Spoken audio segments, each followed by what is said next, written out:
The team that sits at number 18 has a very unique scheduling spot this year. They'll be playing their third game, facing an opponent playing their fifth game. Stay tuned to Bettor's Edge at the end of this video, and I will break down the ATS records for that situation.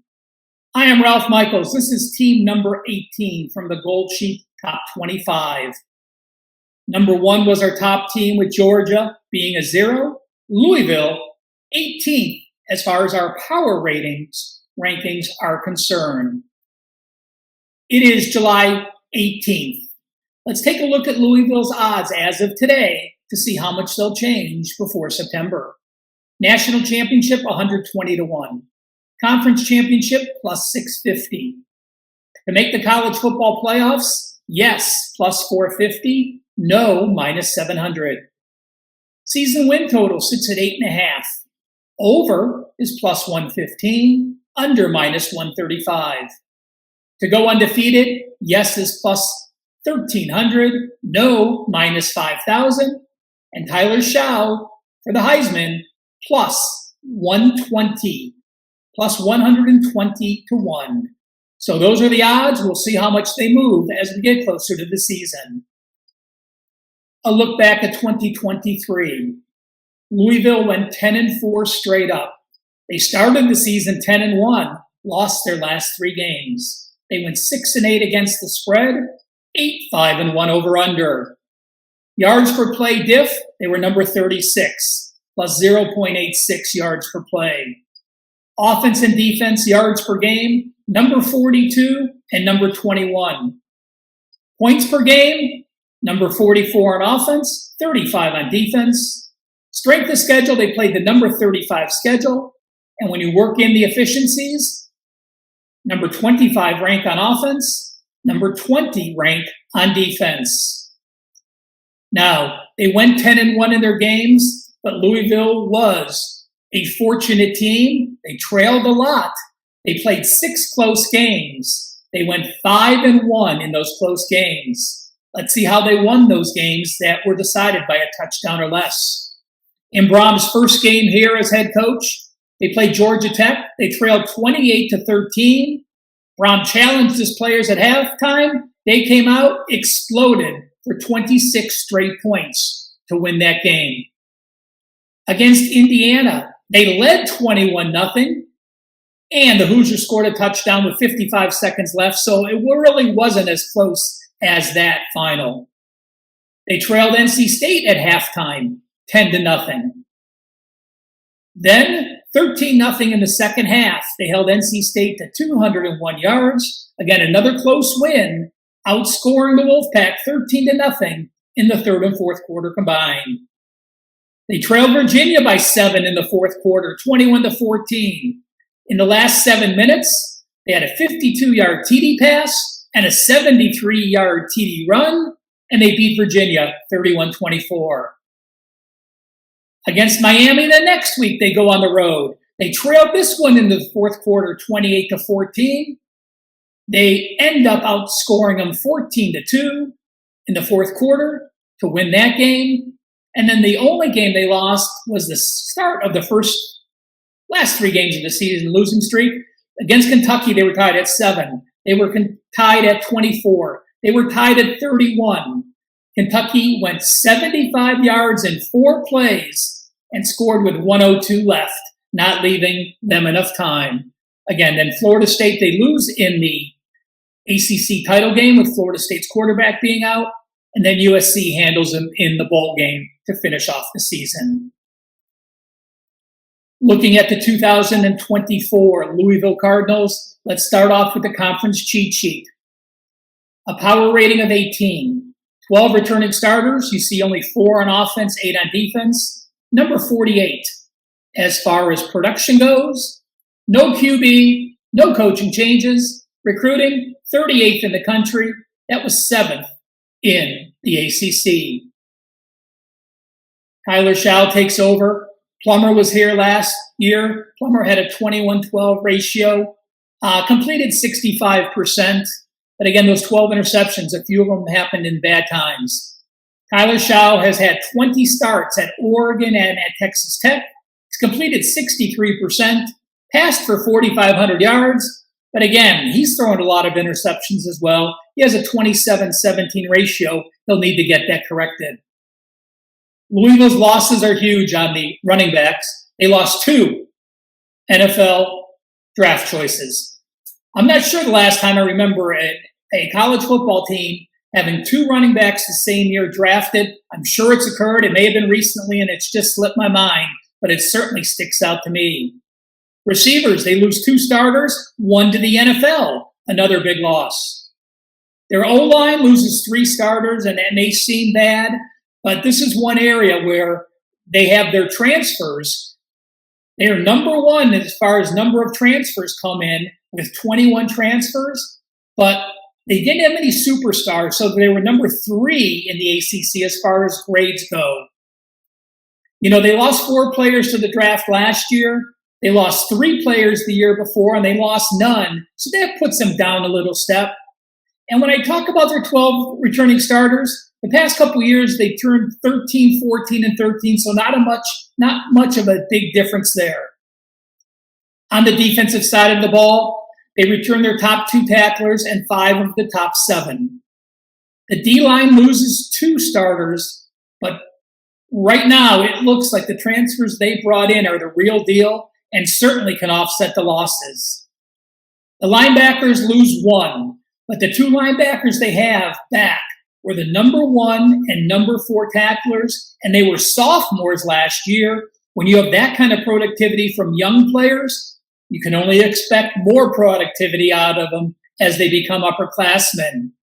And the DBs do lose 2.5 starters, including a number 5 draft choice, but they have a starter from 2022 that was injured and missed all of last year, so we'll call it down 1.5 starters in the secondary.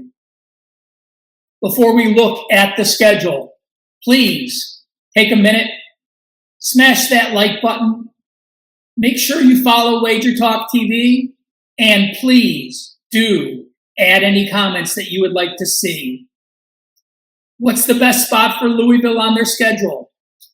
What are their odds? Do you think they have a shot to knock off Clemson or Florida State for the ACC title? Well, let's take a look at the schedule. They are the number 32 ranked toughest schedule this year.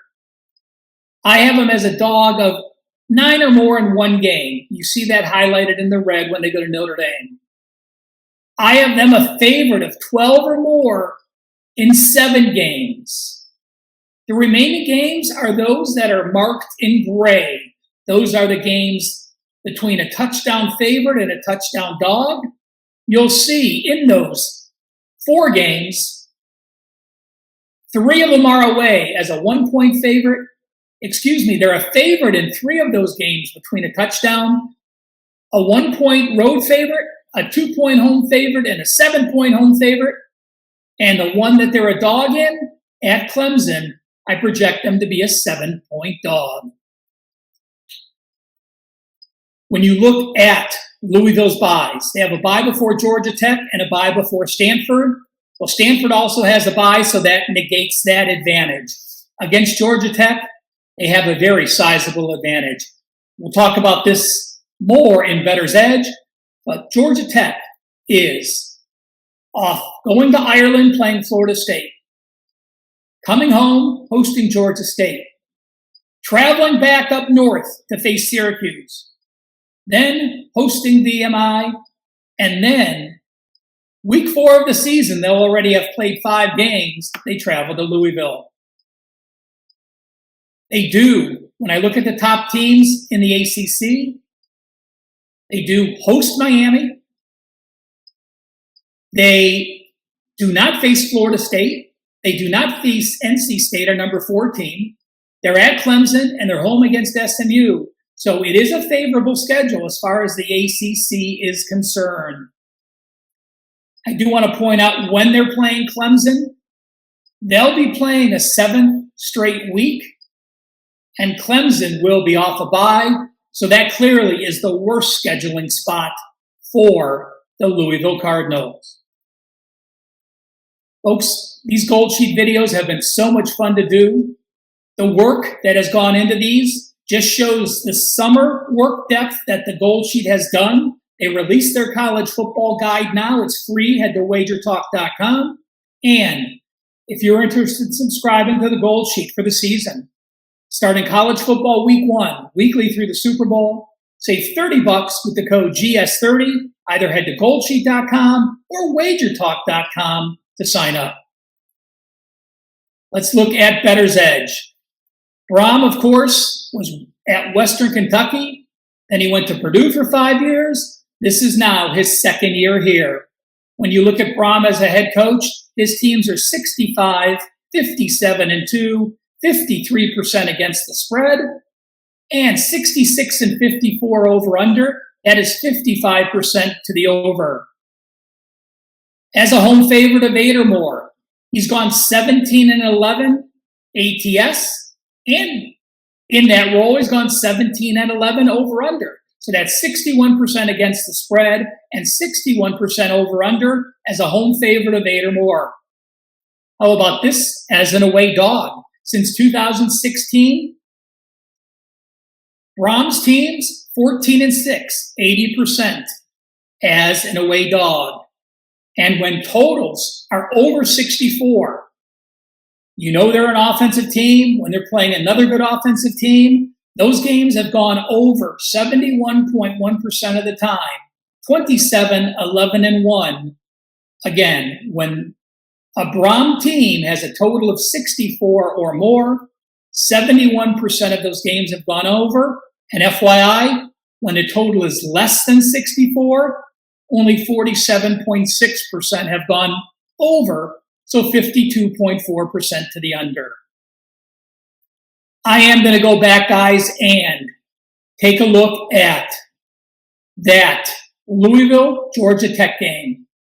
Now, this is one where the line isn't currently available, but as we get later in the summer, we're going to see some casinos drop lines on every game. So while this isn't bettable today, I do want to say this. Even though my projected line is 12, because of the situation, I will play Georgia Tech anything up to I would play Louisville versus Georgia Tech anything up to -13. If it's more than that, I don't want to lay it. If it's less than that, it makes this play even stronger. Again, the scheduling situation we talked about, a team playing a 5th game versus a team that is very fresh. Now, you might say, boy, Louisville's playing Austin Peay. They're going to be a 28-point favorite. They're playing Jacksonville State. They're going to be a 20-point favorite. They're going to have a bye, so they're not really going to be tested. But I do like Brom as a head coach. He will have his players ready, and I do think it's a great spot to find out your mistakes against 2 weaker foes and then have that bye week. Georgia Tech, again, playing for a 5th straight week, the 3rd time they had to travel, and as I mentioned at the top of the tape, it doesn't happen often, folks. I went back to 2010. There's only been 33 times when one team was playing a 5th game against a team playing a 3rd game. Well, that team playing a 3rd game has covered 59.4% against the spread. And when that team playing a 3rd game is a favorite, they've gone 11-2 as a favorite of -4 and higher. And that includes going a perfect 7-0 as a home favorite of -4 or higher in that role. Add it up, it gives us Louisville minus the points versus Georgia Tech. This has been team number 18. If you missed any of the first 17, check back in the archives. And for the rest of the top 25, please keep watching. Once you subscribe to Wager Talk TV, you will be notified as soon as Team 19 is loaded.